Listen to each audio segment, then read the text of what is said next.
Hello, good day, and welcome to this very special Ask Me Anything. What a day it's been so far. Please do let me know if you can hear me and if you can see me. Remember, I do these all on my own, so if I need to fix something, I've got to do it real quick, but hopefully you can all hear me. As much as I've got a voice left from talking to so many people today, it's been an incredible day as we've launched the new OM-1 Mark II camera, and of course, the fantastic 150 millimeters to 600 millimeter lens as well. So we've all been super busy. And I'm sure a lot of you have already been watching a lot of the content that's been going live today as well. I was sitting downstairs eating my lunch with coffee with the Claires. That was fantastic, watching everybody come on and talk with the Claires about the new camera, the new lens, and showing off some really beautiful photography. So it's been a fun day, really, really busy.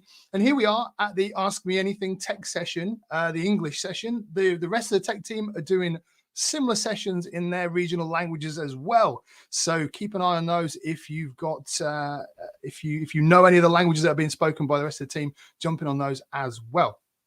So a quick hi to all guys in the rest of the team as well. You've got tons of questions already for me. And I just wanted to start this session by saying I'll try and answer as many as I can for you. The session is an AMA that's aimed at the OM-1 Mark II and the 150 to 600 millimeter lens. But you can ask me other stuff that's about other cameras as well. And let's keep it to the tech, because that's what we're here for. We want to make the most out of the time that we've got together. So we've got about an hour, or until I run out of questions, which is lucky because that's about the same amount of time that I need to not be going to the restroom these days. So 1 hour and we'll be good to go. And hopefully at the end of that hour, we will have answered as many questions and seen some cool stuff that the OM-1 Mark II and the 150 to 600 lens can do. So I'm going to try and juggle a few things around today, which will include showing you a couple of videos and showing you some slides and kind of talking through what some of the improvements are that we've added on there. I will say brief hellos with questions, if that's all right. So the first thing that I'm going to do is I'm going to go into the questions straight away. And I spotted one that was sitting there ready for us when we started. So the first one I'm going to pop up here is from Terry. I'm also just going to whip straight down my questions here and just make sure that everyone can hear me. Yes, good, excellent, right. So this first question is in from Terry, who's asking if the new 150 to 600 millimeter lens needs to be set on menu 1, sub-menu 8, lens IS priority, like the 100 to 400 on the OM-1. Terry, I love that you know your way around the menus like me. It's great. That's a nice little dance into the menu as to where you need to go. Well, let's take a look at it. So this is the lens that Terry's talking about. So this is the 150 to 600 millimeter lens. It's an incredible piece of kit. Incredible. Now, the thing is as well, I think we can't ignore the fact that this has a weight to it that some of you won't be used to. So we're sitting in here at just over 2 kilos. But I've been asked a lot of questions as to whether or not it's front heavy, whether or not the balance is fine. You can see here, I mean, it is a really, really nice, easy lens to handle. That front end doesn't feel like it wants to fall forward at all. It's really nice and structured if we put it fully out. Let's show you this at its top end. And I'll try and be as delicate with it as possible so you can see that I'm not sort of struggling to hold it there in one hand. And those of you that know me know I'm not a strong bloke. So it's a really, really nicely balanced lens. Bringing it back to Terry's question. The really good thing about the 150 to 600 is that it has sync IS, okay? Now the 100 to 400 doesn't have sync IS. So this new lens is kind of the only one of the pro lenses, the only one of the non-pro lenses, the variable aperture lenses that does have that synchronized IS. So you don't necessarily need to link it to IS priority, lens IS priority in the menu.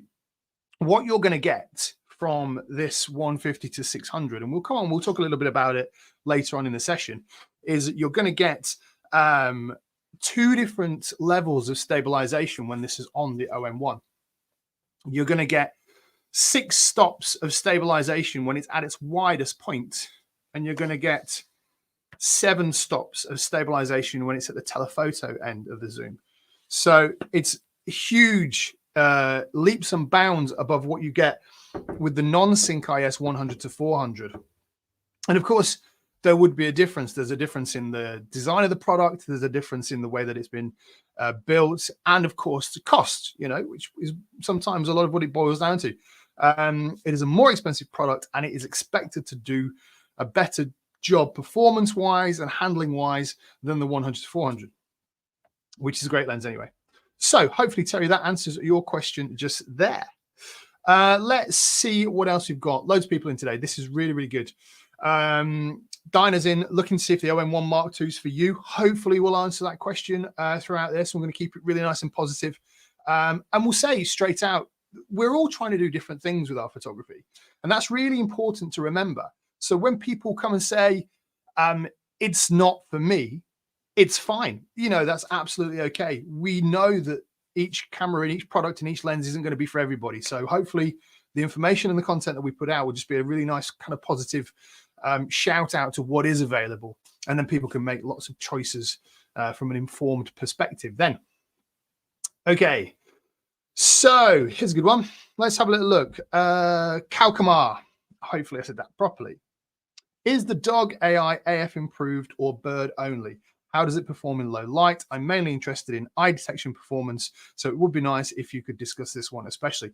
Yeah, so generally speaking, the subject detection, so that's things like that's the birds, dogs, the cats, now people, which is great, and the planes and the cars, it's all been improved. So the AF accuracy and stability has been dramatically improved all round through the AI subject detection options. So yes, you would benefit greatly from that one. Okay, let's see. I love that we've got people in who are referring to themselves as hecklers already. Thanks, Robert. I know that you're going to give me a hard time, but we've known each other a while, so I can take it from you. Let's take one more question, and then let's jump into some slides and see if we can start right at the beginning with the OM-1 Mark II and see what's going on. This is a great question, Amy. Yes, Amy wants to know if I've tried the 150-600 with the original OM-1 and how sharp is it at 600. I have, because initially the lens was sent to me before the camera. So I had to try it with the OM-1. And I also needed to try, and this is probably a question that's going to come up quite a lot this evening or over the next couple of days, weeks, months. I also felt like I needed to try it with some of the like much older bodies. So I've gone back and I've tried it with an EM1 Mark III, and I've tried it with an EM1X as well, OM1, OM1 Mark II. So I've experienced the lens on all of those bodies, and it performs superbly well. Now, there is a difference in the handling and the AF speed and accuracy across those bodies because they function from a different point of view at their core. But in terms of IQ, the image quality of the photographs coming from the lens, they're exceptionally sharp. Now, I have also tried with the teleconverter and the 2x, and to be expected, we're going to see a difference in the imaging, but it's shockingly good even with an MC20 on the back of that as well. So yes, Amy, have tried it with the original OM-1. And for those that have got an EM1 Mark III and an EM1X, I've also tried it with those. And other than the flexibility and differences between features and speed, then I'm seeing lots of sharpness across the range. Thanks for your great question. Okay, let's see. Let's go to, I'm just going to whiz all the way back down to the bottom because I always like to check the bottom of my comments, which is the newest ones, just in case anyone's saying, there's an emergency. David, there's a fire behind you, which I think it feels like there is at the moment. I think we've had a new boiler. Can you tell that the heat's working in this house now? I don't think it ever did before. Okay, everything looks good from there, and we'll try and get to everybody's questions. Also, remember, this is just me. There will be some really lovely person sitting in the wings, maybe Michaela, maybe one of the Claires, and they'll be doing the official business of chatting back to you under the OM label here in the comments. So they'll help as well, but I will also try and do as many questions as I can. And the ones that I don't get to, if you feel like I've left you out, take that comment, put it on the actual video when we've not gone live. So out of the live chat, put it in as a comment. We'll come back over the next day or so and we'll try and answer those as well. Okay, let's bring in, okay, so let's have a look at the OM-1. I'm going to bring this in here now. Here we go. Let's talk about the OM-1 Mark II. Now, you might have seen that we're really keen to show everybody what we're about in terms of our company and the way that we want to kind of act act and behave and promote our products, and it's in a very kind of naturalist way. So we're very much about wildlife, we're very much about nature, and we're very much about the world that we live in. So, sorry, bear with me. I'm just having a slight technical issue here. Things are just jumping around like crazy on my screen. There we go. The gremlins have settled down. So here's our line into this. It's OM system, and it is in our nature, the things that we do and how we do them. So let's go back to the OM-1 2 years ago, almost exactly 2 years ago, bar a few days. And we brought the OM-1 with feelings of positivity about the company as we refresh ourselves as being OM Digital Solutions and creating OM system products. And this OM-1 is fantastic, brand new sensor, all the good stuff that we wanted to put in previously and couldn't, and then we did. And this is what we gave you. So we threw in this backside illuminated quad pixel pattern stacked sensor. We've never done that before. And I'm pretty sure that they only did it so that we'd all look crazy trying to say it on online streams. But we also did things like upping our weather sealing to IP53. We upped our image stabilization 2 stops beyond what we previously could possibly do with the technology, and rammed a whole host of other features in there, including the AI subject detection and the speed burst up to 120 frames per second, which is fantastic. So that's what we did with the OM-1. And then we needed to kind of go through the motions in terms of at some point we were going to have to lose the word Olympus on the camera, and it would become an OM system camera completely. And this is the Mark II. This is our rebranded camera with our updated and improved feature set. So it's in our nature to create things like this, and this is what we've done. We follow very closely 4 very specific types of photography. And not to say that our cameras and lenses can't deal with all sorts of other kind of scenarios, but this is what we do, and this is what we do well.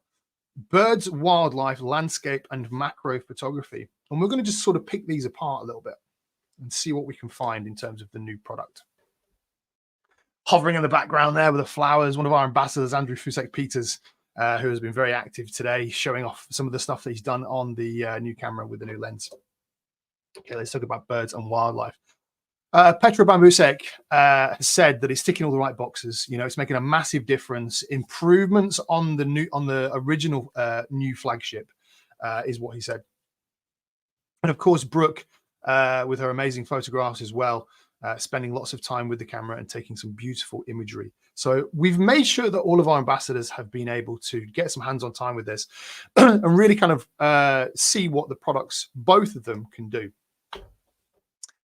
Now, these are slides that won't move, so this would be a lovely video of some some birds flying around. However, it's there to give you an idea that we have perfected that autofocus accuracy, specifically when it comes to landscapes, birds, animals, and human photography. Okay, so we've really put the effort in to make that AF accuracy top of the line.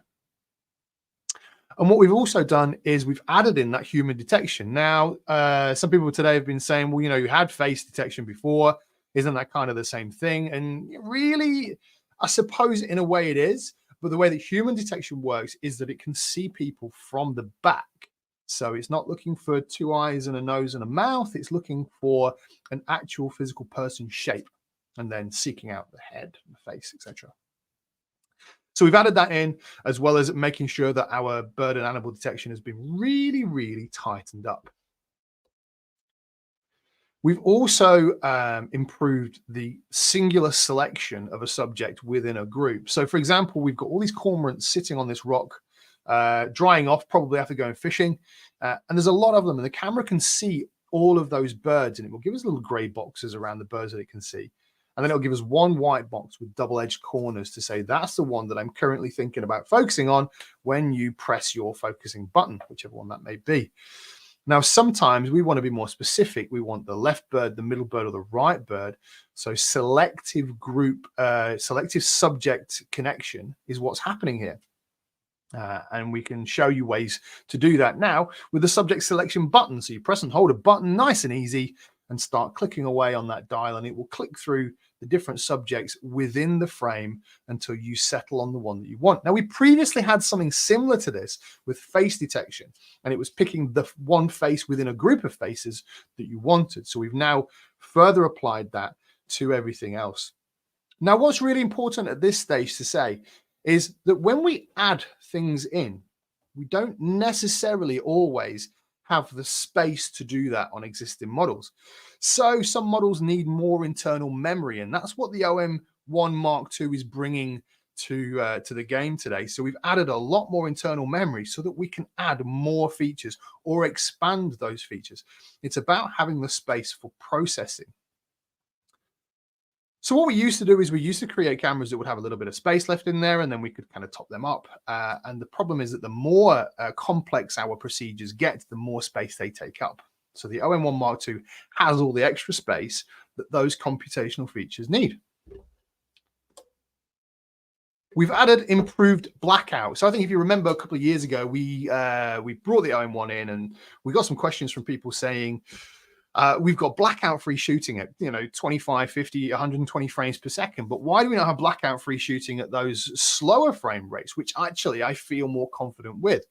So we've done that. We've added in a couple of interesting frame rates, 12.5 and 16.7 frames per second, which interestingly I tried out when I first got the camera, wondering why 16.7 frames per second would have been specifically added in there. And it's actually a really nice frames per second sequential burst to use with continual autofocus. It gives the camera the best of all worlds when you're shooting stuff that doesn't need 25, 50 or 120 frames per second. So in doing that, the 12.5 frames per second and the 16.7, which I think I'm going to be corrected on when I pick up the camera in a minute, have a look. We've given that the blackout free sequential burst. So we're improving all those areas so you can continue to shoot, track your subject through that sequential burst without losing it. And we've over doubled the buffer size, which is incredible because we were working on a buffer size of around 90. So now we're looking at sort of the mid 200s in terms of buffer size. We've improved the IS. You've probably seen this today, 8.5 stops of IS. It's a new industry benchmark. That's in camera, in the body, 8.5 stops of IS. But what does it really mean? I mean, in real life, what does that mean? It means a couple of things. So let's imagine that you're at the long end of a 150 to 600, okay? So you've got this, we've got a little switch on here that I'm going to switch, which is the tightness. I'm going to switch it to slack because I am quite weak when it comes to extending that. So I've just loosened off the zoom. It makes it a lot easier, and I'll lock that back up so it's nice and tight once it's opened up. So if you're at the end of that, you're at the 600mm end, you've got to imagine every tiny little movement you make here is going to appear to be huge through the viewfinder or on your rear screen. So 8.5 stops in reality means two things. It means that we can stabilize the view before you've even shot, before you've even taken that image. You're stabilizing the view so that you can see what you're doing. And then you're enabling yourself to be able to shoot at a slower shutter speed should that subject be still enough to warrant it. The slower shutter speeds in dim light enables you to use a lower ISO, and then everybody benefits from all of these things combined. So IS is super, super important. 20% increase over the original OM-1. Some really cool things that have been added in physically. So I remember when we launched OM-1, and we have the amazing Chrisia Walker, who's one of our ambassadors, fantastic, fantastic person, great photographer, beautiful imagery, said right at the start, my environment is freezing cold, snowy environments, and I'm wearing gloves, and it can be tricky, even on the original OM-1, to turn the dials. When you're in that situation, you've got all padded fingers. So the dials have been rubberized now, and it's such a pleasure to be able to just feel that kind of rubberized action on that dial there. It makes it super, super easy to turn. I haven't tried it with gloves yet, but I have inspected this kind of rubberized area and compared it to an OM-1.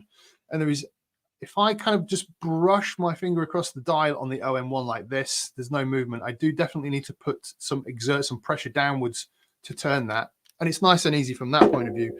With these rubberized dials, I literally just have to brush my finger over the top.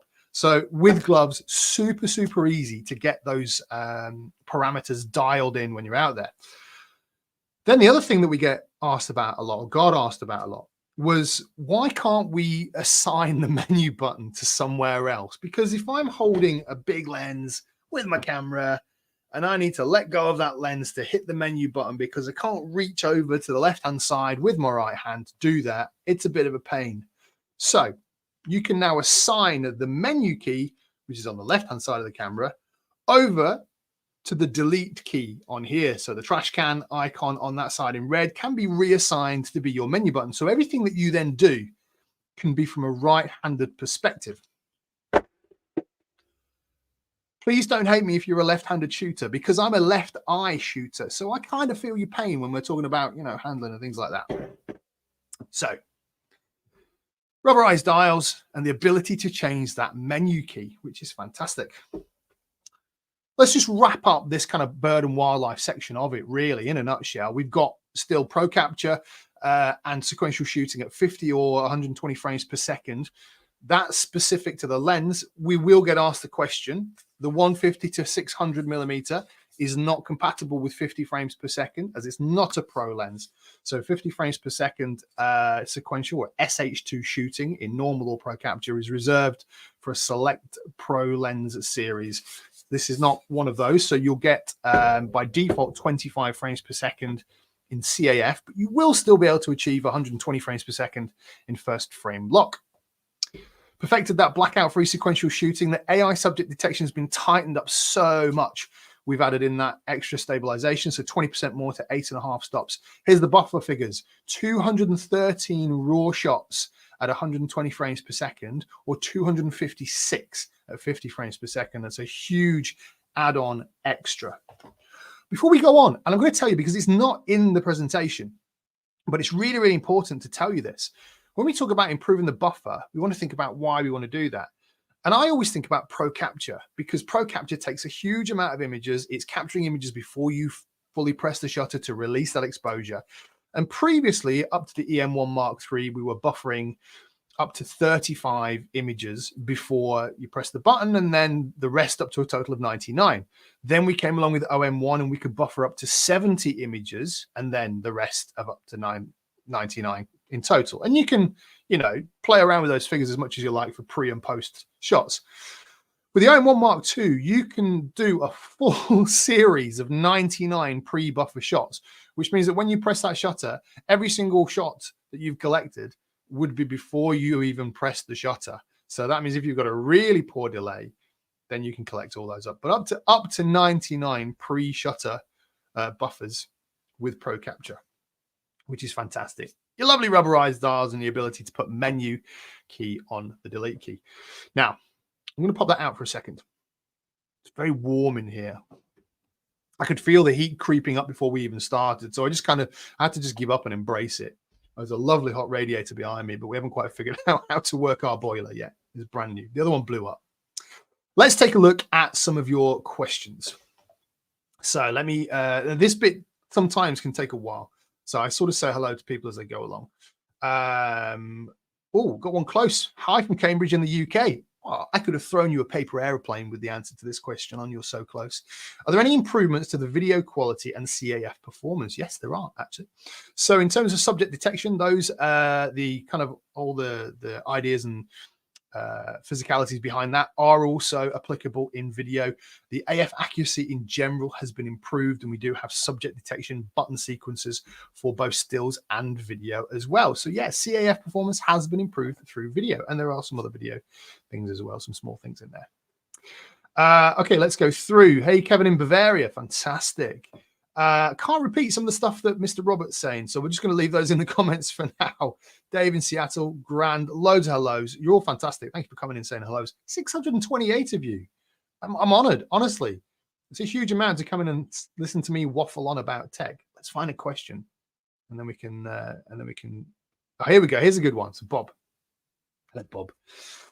What advantages do I get if I upgrade to the new Mark II model from the original OM-1? That is a great question. And this is something that's going to be very personal. Is it the time? Is it for you to upgrade? Is what we're offering enough for you to move from one product to the other? I think a lot of us came to the OM-1 in general for wildlife and bird photography. I wouldn't say that's 100%. Obviously, there are many people doing lots of different types of photography, but I think for birds and wildlife, aviation, a little bit of sport perhaps. And what is happening there with the OM-1 Mark II is that the new added internal memory, the upgrade to the memory and the processing, the tightened AF, which has been helped by the upgraded memory and the added buffer, is all adding into the sports, wildlife, birds kind of area. If that's your area, then you're going to get massive improvements there. There is some stuff that we're going to talk a little bit more about as well. So if you're a landscape photographer, there is so much more as well. But it's going to be more about getting more out of those features that already exist and improving them, and going from an 8 out of 10 hit to an 11 out of 10 hit is basically what we're talking about in terms of how good that AF accuracy has been improved. So hopefully, Bob, you'll have all the answers to that question by the end of the session, which incredibly is already halfway through. Wow. Let's see. So lots of hellos again. Somebody saying there that you got some stuff stolen. Oh, the OM-1N and the OM-1 Oh, Jerry, you got some stuff stolen. That's never nice. Tons of hellos. You're fantastic stuff. I think I've lost 20 people by saying hello, so I can't see any more hellos now. So let's just try and find a question.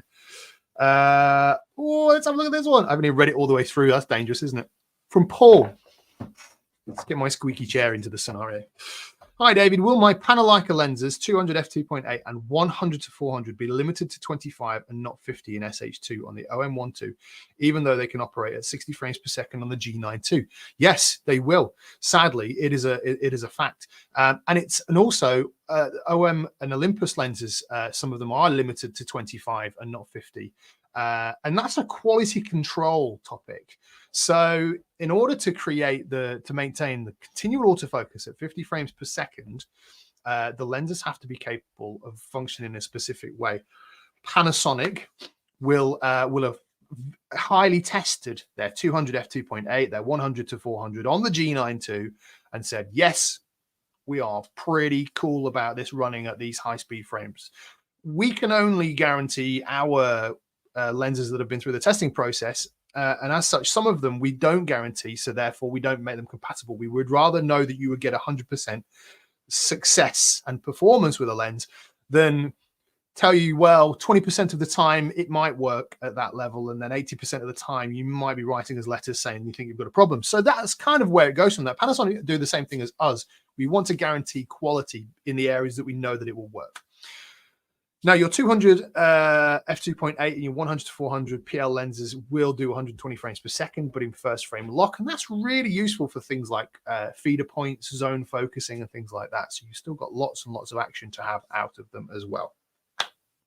So there we go. Thank you for your question, Paul. I like that. I like a nice, positive cross-brand question.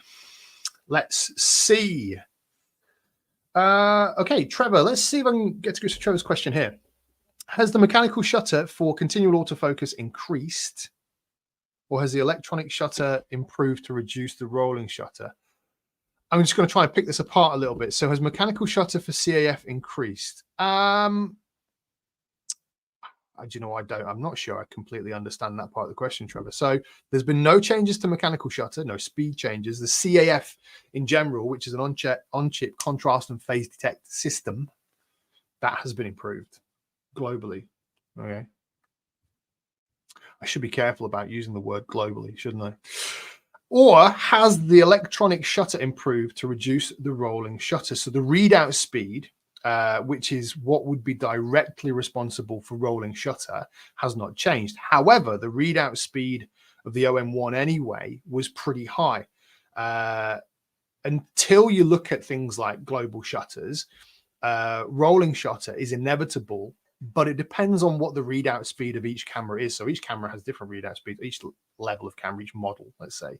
And that is affecting how much rolling shutter you get. And thankfully, the OM-1 has a super fast readout speed. I think it was 0.005 or 8 milliseconds. I can't remember. 0.0005 or 0.008. Anyway, really, really fast readout. So you have to be shooting ridiculously fast for that rolling shutter to start occurring. And then you have to be shooting something that is equally moving as fast, you know, like a propeller or a fast bird spinning around in the air or something like that. So those changes No changes to the readout speed. CAF overall generally has been improved. Thanks for your question. Let's see. It kills me to not say hello when everybody's saying hello. So I know a lot of you aren't keen on me doing all hellos. I'm going to try and keep it. We'll keep it to the questions. Just answer the questions, David. Okay. Here's a good one here. Steve Hamill. Great surname. Does the OM-1 Mark II have a GPS function like the EM-1X? It does not have a GPS chip built in. However, you can use the OM Image Share app, and the way that it uses location access on your mobile phone, your cell phone, to synchronize and get GPS data that way, which is a great way to do it if you haven't got a GPS chip in the camera. Let's have a look. Claire! I thought Claire would be tucked up in bed now. She's been so busy. Hello, Claire. I feel like we haven't seen each other for years now because we've both been so busy, opposite ends of the world, doing different things. Claire, good to have you in. Thank you. And you're live with Claire. And everyone else was awesome today. So thanks. Let's have a little look. Oh, here's a good one. Random one. Before we step back into the slideshow, we'll see what else we've got going on there for the camera. Kathy's asking, whilst photographing a backlit subject, is it wise to use spot metering? And also, what's the battery life like on the OM-1 II? Is it comparable to the OM-1? Okay, so battery life straight away. Yeah, you're going to be getting CEPA standards is slightly over 500 shots per battery, but we know that in real life that probably equates on a normal shooting day to more like 1500 if you're not using flash and things like that. But we always have to say the CEPA standards rating comparable to the OM-1.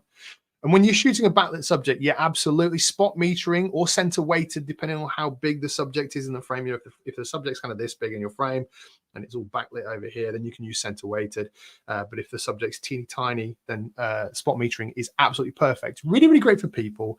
Also really, really great for flipping it round again. And so you can either use spot metering to take an adequately exposed image of somebody, or you can use it to create a silhouette. Perhaps with sunsets and things like that, because you're simply metering the exposure from one point in the frame and getting that one point to the level of exposure that you want. So yeah, I think that's what I would do. Grand. Okay. It's warm in here. Right. So let's get my big red face off there and let's go back to the slideshow. Let's see what else we can offer you today. Let's look at the landscape stuff. Oh, wow, there is some fun stuff here. There is some fun stuff here. I've got to move some things around because I'm hoping to give you a little demonstration here. So whilst I'm trying to hook things up all ever so professionally, let's talk about the landscape options. This is by Matt Horspold. Beautiful image there. Absolutely fantastic. Colors. Absolutely beautiful. Highlights are perfect in there. And it's really important that we start to show off images like this because the camera is super, super capable of doing this and many more things. Live GND. It is the most wondrous thing to come to a camera system for a long time. So you know we already had live ND. We're going to come on to that because there's been improvements. We've now got live GND, live graduated neutral density filters. I'm going to give you such a terrible demonstration on my desk here, but you're going to see exactly what this is going to do. And it's really, really fun stuff. So you can use soft, medium, or hard grad filters to neutral density 2, 4, or 8. And you can swish it around and move it about and do kind of whatever you want to do from there. Oops, gone too far. What I want to do is let's take this down real quickly. Let's bring this up. There we go. There's my little plant guys. Some of you might be saying, oh, we saw them years ago. They haven't grown much. No, it's because they're plastic. Anyway, so they tend to not grow too much. Let's have a quick look at what we've got in terms of GND. So let's go into the menu. Let's go across to tab 2, computational stuff. All right.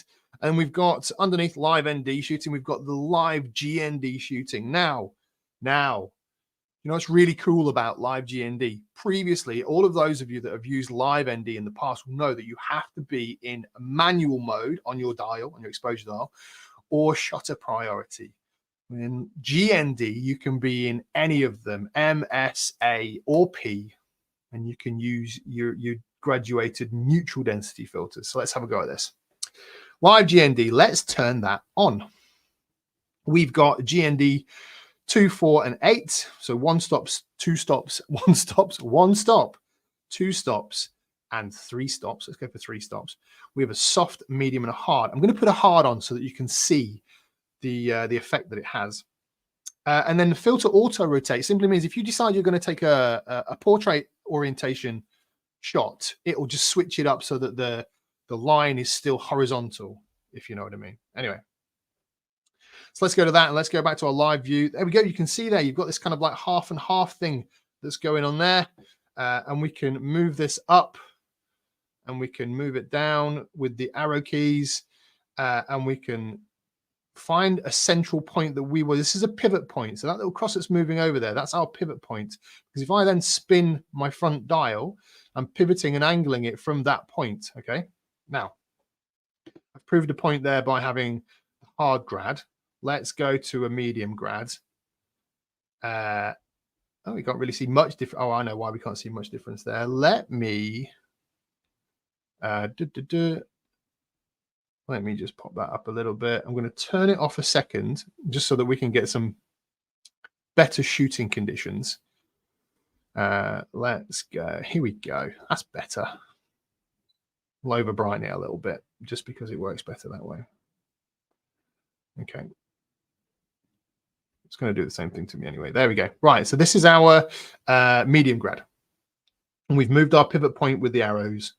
So we can pivot anywhere in the screen that we want to. And then we can do, you know, if you need to have the grad on the bottom, you can do. Oh, by the way, this is on the touch screen as well. I can't do it on the touch screen when I'm hooked up to the stream, but you can do all this on the touch screen. You move it up and down where you need to. And then press OK and you're good to go. You can then take your shot. There we go. And then the resulting shot will have that graduated filter applied to it. Granted, this is a terrible example for landscape imagery, but you get the idea, and that's how much fun that is. So this is going to be really exciting to use. Very bright skies, very dark forests or rocks and coastlines and things like that. It's going to be super, super fun. So to add on to that, what else have we got? Live ND, which we already had. Okay, this is now the third iteration of Live ND, and we're now able to use up to ND 128. How bonkers is that? So bonkers. It's rhetorical. We don't need an answer to that. It's crazy. ND 128 is a phenomenal amount of neutral density to be able to use on the fly. Now, I know what you're asking. Can you use them together? No. Sadly, not at this moment. You can't use them together. We don't know if you can in the future or not just yet. But at this time, you will either use graduated neutral densities in any PASM modes or live neutral density in M or S mode up to ND 128. I'm going to zip down and see if there's any direct questions for that. Oh, so many questions. I'm going to be busy over the next few days answering all of your questions. There is tons of them. So, can we make RAW? I've caught Bill's question here. Can it make a RAW file with GND? Yes, absolutely. Yeah. As long as you're set to RAW, you're shooting in RAW, you're going to get that as a RAW result. Same with Live ND as well. There are very few features within the cameras that only give you a JPEG. So focus stacking only gives you a JPEG. HDR in camera only gives you a JPEG. The digital teleconverter only gives you a JPEG. Okay. So, and I'm just going to pick up this question because I spotted it. Did you see me furrow my brow then? Just because I saw Jerry's question. Jerry likes to take pictures of sunsets and sunrises. Beautiful. Any tips to prevent me from destroying or frying my OM-1 sensor? So generally speaking, just normal sunsets and sunrises. There won't be any danger of you frying your sensor unless you're holding a magnifying glass over the front of your lens as well as using your lens. There is a difference when it comes to things like solar eclipses or solar photography in general. You need very special filters for those. One, you shouldn't be looking through the viewfinder at those things anyway. That's going to really burn out your eyeballs. But it's not my area of expertise with that one. I would say you need a solar filter for very specific solar-based things, but generalized sunsets and sunrises, you'll be absolutely fine. No problem at all. Can the NDs be used with the high-res shot? That's a fantastic question. Should we try that? Let's come over here and have a look. Let's go into the feed. I'm going to say probably not, but I don't like to say definitely not until I know for sure. Let's see. Let me press this button here. No, it's telling me straight away no, because when I press the button that is directly related to high res, it takes me out of the GND and removes the GND effect completely. So, Kalkama, great question. Tested, and the answer is no. Thank you. Okay, go back in.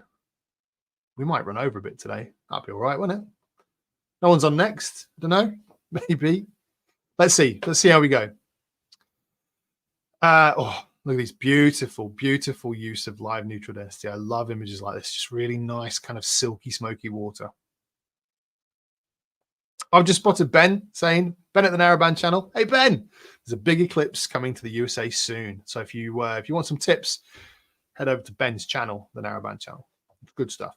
Okay, high res. Speaking of high res, that was a nice little segue over, wasn't it? High res shot, triple the tones, okay? So you have the ability to now to not shoot in 12-bit RAW for high resolution, but you can shoot with 14-bit RAW in both 50 and 80 megapixel handheld or tripod-based high res mode. Again, these kind of things need that heavy internal memory processing. So we've had to squeeze a lot more of that memory in there in order for it to be able to do all these things. Ooh, this is a good one. We're gonna have to test something now, aren't we? Sean might have found some proof of me wrong.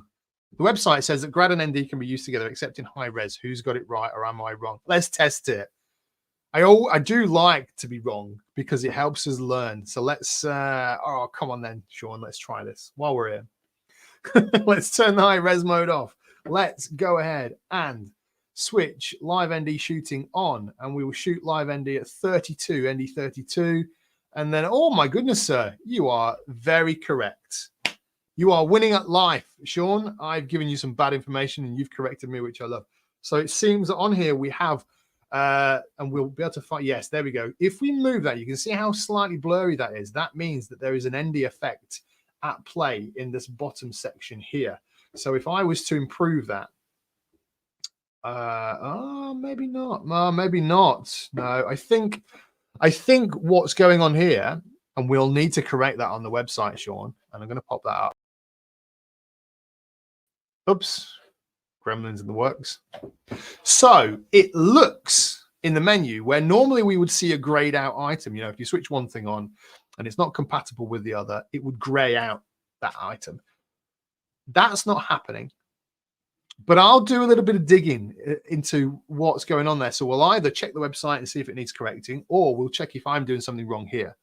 But it's an excellent learning experience. So Sean, I thank you for bringing that up. We'll see what we can find out, and we'll bring the correct answer to you. Amazing. This is why we have such an exceptional community, because everyone's kind of got a grasp on things, and we bring it all together and it all works. Okay. 14-bit RAW with your high-res shots, wrapping it all together for landscape shooters.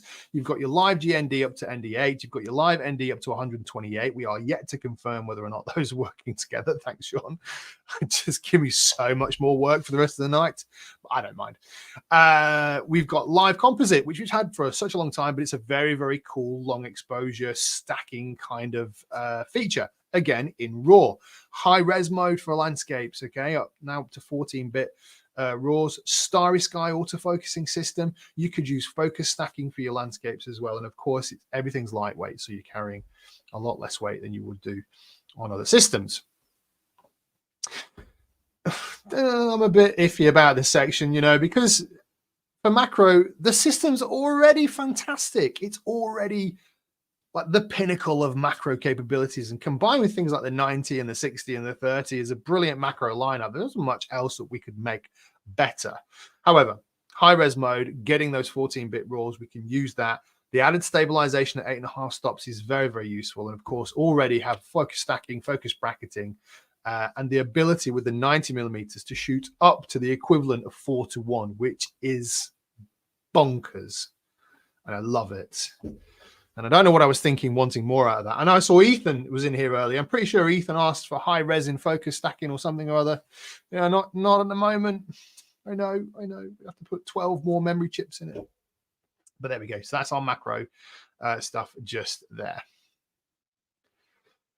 Let's talk about the unique features the camera's got. Of course, IP53, dust-proof, splash-proof, freeze-proof construction. You've got the supersonic wave filter that we put into every camera that vibrates at over 30,000 times per second, throwing any microscopic dust off there. And we've added in vertical video. I can hear you on the left. Ooh, why do we need vertical video? And I can hear you on the right going, fantastic, it's about time. Everyone's split on this one. Content creators are all about the vertical video. We have it. And we now have USB class webcam. Okay, plug and go. So you don't have to worry about anything else. You want to use this as a webcam for your Zoom meetings. Just USB-C out and into your laptop or your MacBook or whatever's going on. Nice and easy. So let's wrap it all together. On top of everything that we'd already had going great for the OM-1, we've then added in live GND, 14-bit high-res shot, 8.5 stops of stabilization, so that's new hardware, live ND up to 128, raw buffer, more internal memory, again, more hardware, AI subject detection. We've added in more subject detection, so there wasn't enough space on the existing chip to get all of the necessary algorithms going, so more hardware. Improved blackout, and of course, you have that fantastic backside illuminated quad pixel biopattern stacked CMOS sensor. That's a mouthful, isn't it? Crikey. I got so used to it now after 2 years of saying that. Fantastically fast speeds, all the extras. Now, I was going to say, let's just talk about this lens, but let's come back from there and let's jump into some of the questions. I'm kind of skipping backwards and forwards. And I appreciate as well, so many of you tonight, so many questions, really, really difficult to answer them all, but I will jump in. Get them in the comments afterwards. I know it means you've got to type it out again, but get them in the comments afterwards. And I promise you, I will spend, I've got one meeting in the morning, and then after that, I will spend the whole day answering your questions on YouTube, on the comments to this video. Okay. Oh, that's an interesting question. I'm not sure I've got the answer for. Raylene or Raylin. I'm not sure. I do apologize if I've got it wrong both ways. Which subject detection? Oh, look, that's a cute dog, though, isn't it? Which subject detection do you recommend for whales? Would something like automobiles or airplane work better than dog or cat? No, it wouldn't. It wouldn't, because it's, yeah, I mean, that's a very tricky one. That is a very tricky one. For whales, I think you will be better off using very specific target AF, like a cross to mid size target AF mode with continual autofocus, and perhaps pro capture. If you're thinking about catching them as they sort of breach, pro capture will buffer that and hit the shots before you kind of hit the shots in case you miss it. I've never tried any of the AI subject detection on a fish or sea-based mammal. I don't know. It's an interesting one. We'd have to put that question to Tokyo and see. But in the interim, use a cross to a mid AF target mode with CAF and possibly pro capture. Great question. Yes, Jerry. Same battery as the OM-1, and the OM-1 Mark II will also use the same grip, the HLD10 grip as well, which is fantastic. Let's have a quick look through here. Has the weight changed marginally? Yeah, because there's a little bit more metal in there in terms of like the chip bits. And can we say something about the dot sight? What is there to say about the dot sight? We have the EE1 dot sight. That's the slide-on additional dot sight that you can put on top of the camera. It sits on the hot shoe. It powers itself with a tiny little button cell battery, and is exceptionally good for using things like the 300mm f4 Pro lens, which is a prime telephoto. So, you know, you're kind of in there fixed at 300 and you lose the target. You've got to kind of do this a lot. Where's it gone? Because you can't zoom in and out. With the EE dot sight, you can actually hold the camera away from your body and use the dot sight as a locator. That's a really, really cool function. Very useful on those long telephoto lenses, either the prime or the ones if you don't want to zoom in and out all the time. Let's have a little look. Yeah, we'll be shipping around the end of February. So if you pre-orders in, that's pretty much when you'll get your camera. Jane, I'll send you my PO address and you can send me some real plants. The problem is, and I would love to have some real plants. If you could see downstairs in my house, because I'm in the attic, downstairs in my house, I have plants everywhere. I have a cacti over there. I'm going to get, actually, some of you might remember this cacti. Eric, this is Eric. Do you remember Eric from 3 years ago in the old studio? This is Eric. He's kind of, he's having babies at the moment. It doesn't look that great, so that's why I keep him off camera, but he's thriving given the lack of light that is in this room. I'm going to put Eric over here. Hang on. I'll pop him over there for now. Yes, I have plants downstairs, so thanks, Jane. Okay. Let's talk about cameras, not cacti. You can.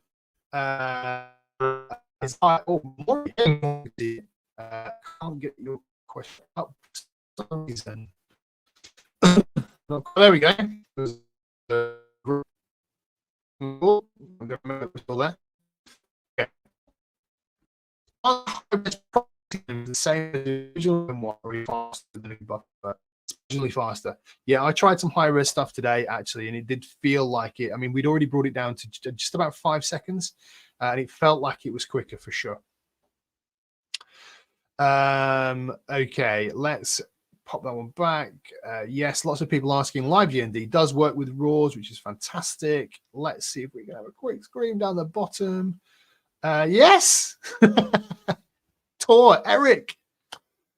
I'm glad one person is overjoyed to see Eric here. And yes, Jerry, maybe Erica, but I don't think plants work that way. So fantastic stuff. I love that you all know me so well. Right, let's go back and see what else we've got to talk about in the last sort of 10 or 15 minutes-ish of this presentation.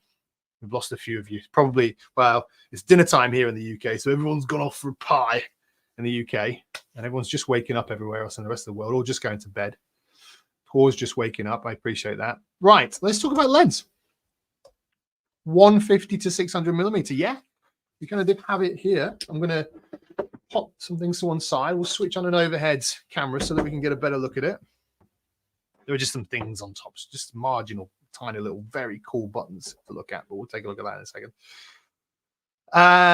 So 150 to 600, f5 to 6.3 IS, image stabilized, synchronized with the OM-1, with the OM-1 Mark II, with the EM-1 Mark III. The levels of synchronization will be different versus the body you put it on. Remember, you put it on a core stabilization. But with the OM-1 and the OM-1 Mark II, you're going to get 6 stops of stabilization at the tele end, 7 at the wide end. Okay. Dust and splash proof IPX1. Add a converter on, you're going to get 2400 millimeters equivalent. Crazy focal lengths here. Close-up performance 0.56, half a meter to 2.8 meters wide to telephoto. That's incredible. And I'm pretty sure that there is not a lens on the market right now that can perform at that level, at that close as well. Okay, so up to 0.7 times magnification with the 1.4 as well. Give you an example of the differences between that. 300 millimeters, 1200 and 2400 millimeters. That's the difference in the crop of that frame that you'll see, which is just beyond bonkers. It's a beautiful lens to use. It has a weight that goes with a product of this nature. But as I showed earlier, I mean, I've not been in the gym for years, as we can tell. But it's really, really nice and balanced. Okay. And like I said, both sides of that kind of zoom aspect level. I'll give you that one. I'll hold it straight out. I'm not shaking with it because it's so heavy. It's a really nice kind of balance to have. Let's have a quick look on the overhead, I think. Let's see if we've got, let's see how tidy this desk is, guys. I don't know. Here we go. Right, fantastic stuff. So let's get these out of the way. And we'll pop that one up there. If only you could see behind the scenes. It's terrible, honestly. Right, here we go. So here's your lens. Let's look on the top here. Obviously, we've got our markings from 150 all the way around to 600. Look, it's gone off screen. There we go. We'll bring it all the way back. Now you can see the kind of pressure that I'm exerting on that zoom ring there. Now we can change that up. On this side, we have a tension switch. Slack, tight, and lock. So lock is completely putting that in. Whoops. Let me just do you all a favor and make that big. It's probably not very nice seeing in such a tiny frame. Again, we have the tension switch here, which is slack, which is nice and loose. So nice and easy to zoom in and out. And then we have the tighter option in the middle. If I again pop it a bit so tight, so new, let's pop it there. Oh, there we go. And then that is a little, it's gone back to slack. There we go. And then that is a little bit tighter. And so we'll come back less easy if you want to keep it at a certain length. And then locks it up completely. Now, very much like the 150 to 400, you'll see that you've got buttons all around the edge of this middle section here. Now all three of those are the LFN buttons. So they are one function that you can apply all around the lens. So you can just pick it up and press that button. Let's flip it around. And then, of course, we've got the IS here, on and off. We've got the AF and MF switch. And we have the focus limiter. So your focus limiter goes from 0.56 to 10 meters, okay? Full range in the middle, and then 10 meters to infinity at the end. Nice and easy. And then, of course, you have your locking pin here for the tripod foot, which is an Arca-Swiss tripod foot as well. And you can turn that all the way around. The lens has got the lugs to apply a carry switch on there as you wish as well. Okay, so you can pop that all the way around.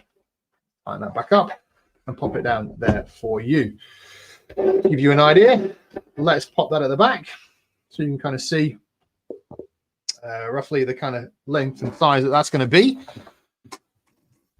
A beautiful, beautiful piece of kit to use. Very, very well made. Lovely material. Feels really nice. Obviously, fully weather sealed as well. So that's super, super important.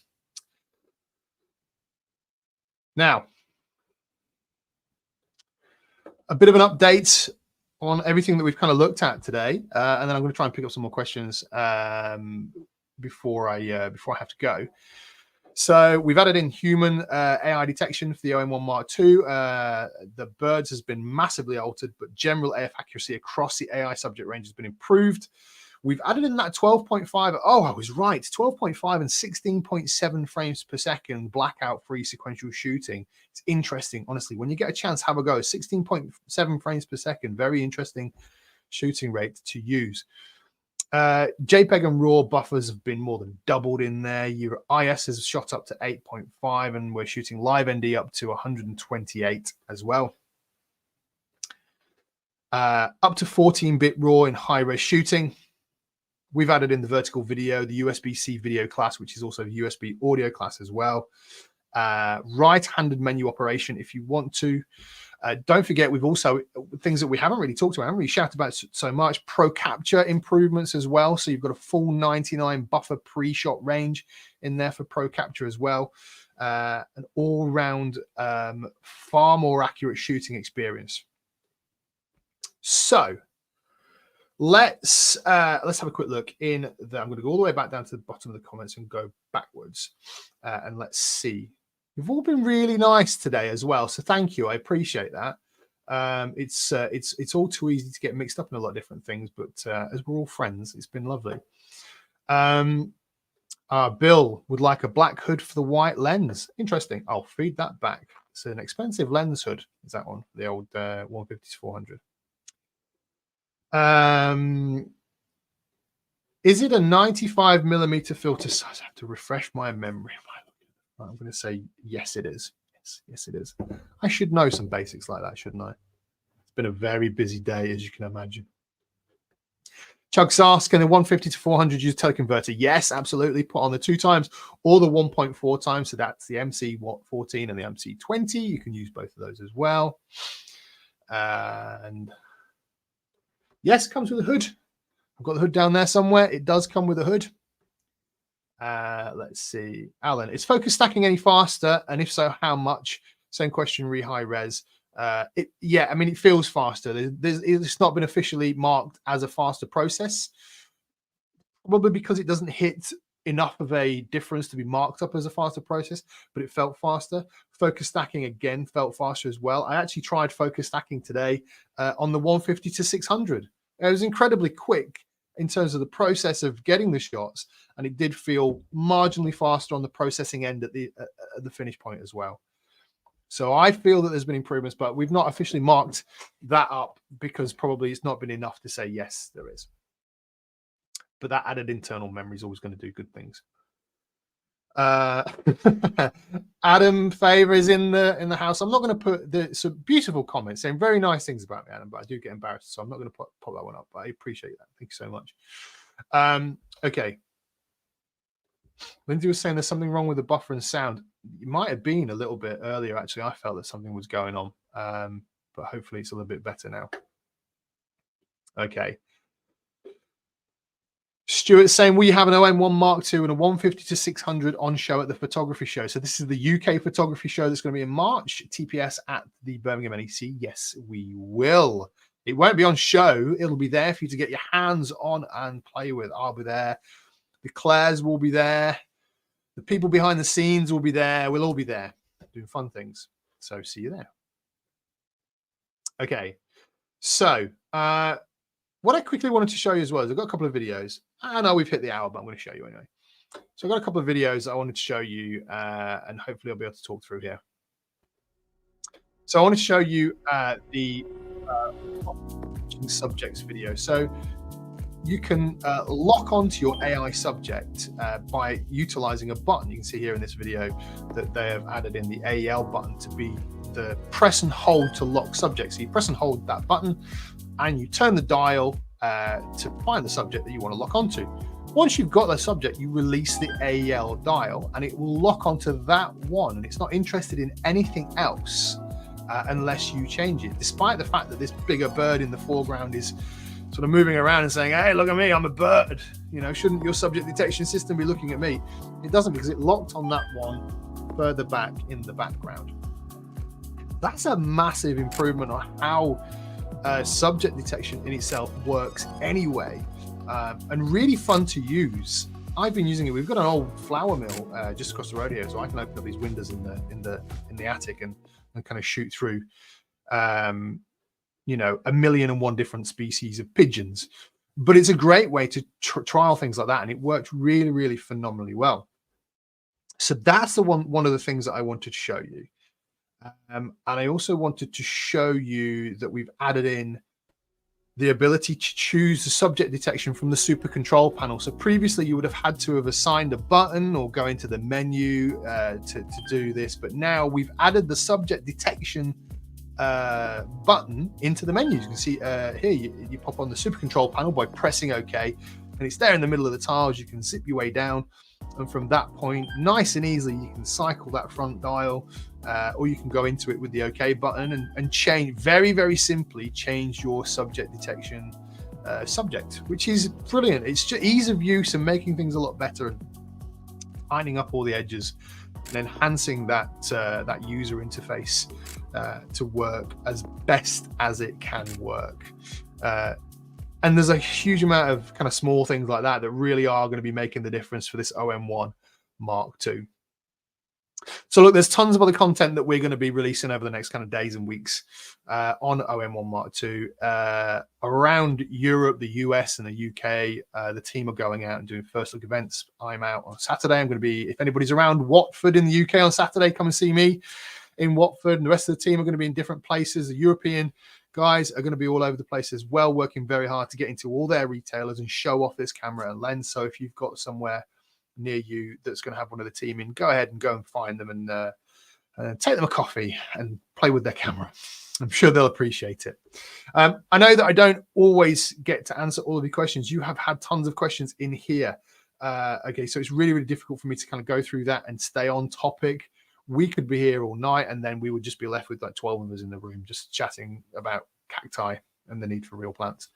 But I promise you, if you turn your live chat comment into a comment on the video once we've finished, I'll go in over the next day or so and I will try and answer as many as possible as well. Okay, so for everybody that made it through the hour, thanks for hanging about. Thanks for being there. Thanks for your continued support. I hope you get a chance to get hands-on with this camera. But for now, it's been great. I'll see you on another video or a live stream sometime soon. Take care, everybody, and bye-bye.